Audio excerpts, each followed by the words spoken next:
Wake the fuck up! The city's times are a-changing, but I don't know when. The same old bullshit's coming back again, and everybody just spreads like leaves in the wind. Right when the motherfucking trouble starts. Suck my dick. Welcome to the Hockey Wars podcast. This is episode dose.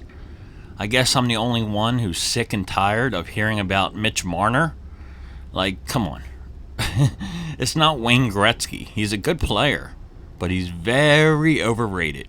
And for the last 6 months, every single hockey news outlet has come out and acted like this guy could single-handedly win a Stanley Cup on his own.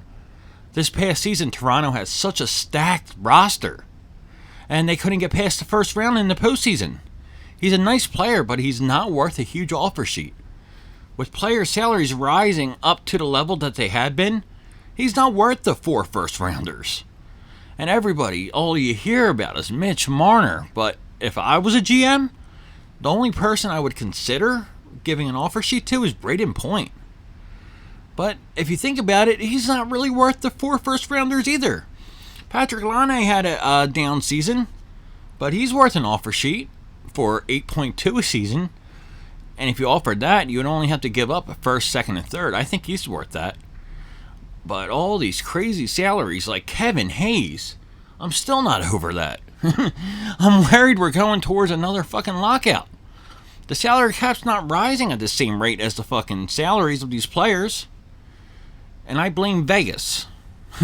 I blame other teams too, but let's start with Vegas. They learned their lesson and finally ended up giving a good team-friendly contract with William Karlsson. 5.9 for 8 seasons. That's a steal. You know, Mark Stone, he's a nice player, but he's not worth 9.5 a season for 8 years. Nikita Kucherov is at the same rate, and he's one of the elite in the league. You know, Ovechkin's much older, but he makes the same as Kucherov and Stone. I can see the dollar value of Ovechkin and Kucherov, but not for Stone. Another one to point the finger to is Toronto. They should have never went after John Tavares. They don't need him. They built themselves a solid core by drafting. Now, Austin Matthews makes 11.6 a year. Tavares is at 11 mil. And William Nylander, that deal's not looking too bad in this context. Now, Toronto has to somehow figure out a way to keep Mitch Marner and Kapanen. They shipped off Patrick Marleau, which totally fucking annoyed me. Yes, I know Carolina got a first-round pick out of it, but still, that shouldn't be allowed. I wish the rule was like this. If the player is over 35 and he's on a multi-year deal, you can only trade him if you retain 50% of his salary. Because now we're getting to the next person I point the fingers to. Lower market teams. You see major markets take advantage of these small markets, you know, with deals like this. I'm a Flyers fan, and I was pumped when we lost the Prager contract. But Arizona just took it to meet the cap requirements, just like they did with Marian Hossa and Datsuk. And I like to joke around with Canada losing all their hockey teams to random U.S. cities, but Phoenix should have relocated a long time ago, over a decade ago. I would love to see them relocate to Quebec.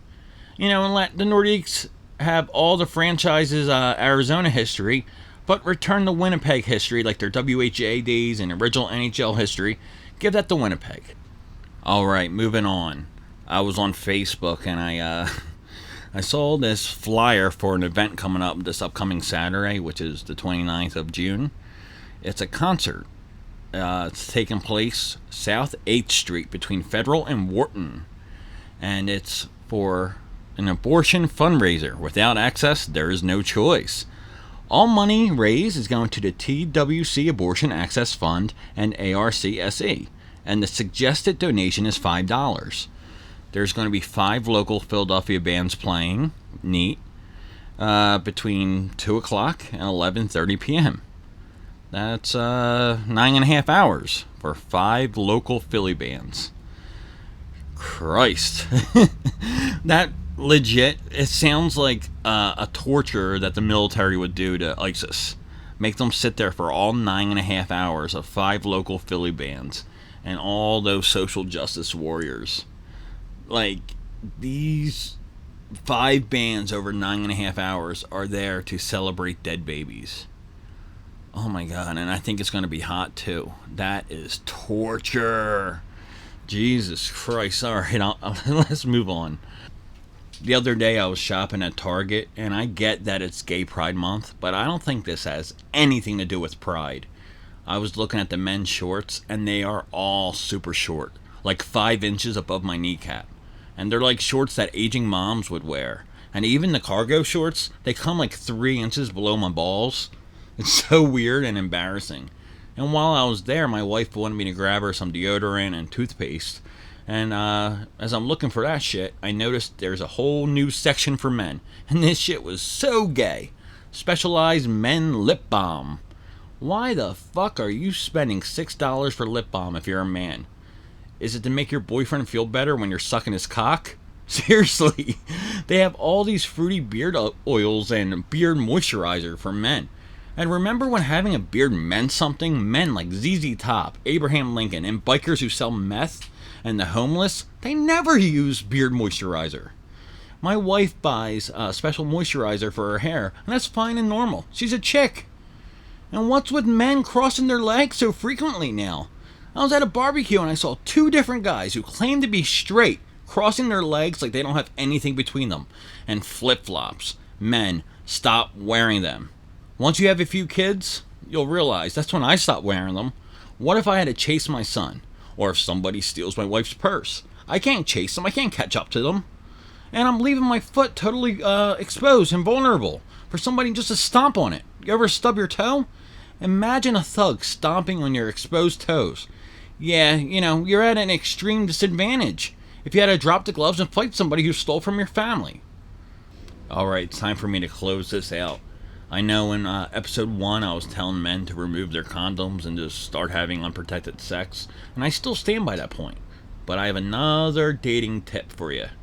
If you want a girl to call you back and stick around, you gotta eat her ass. Not just on one occasion, I mean every time you have sex.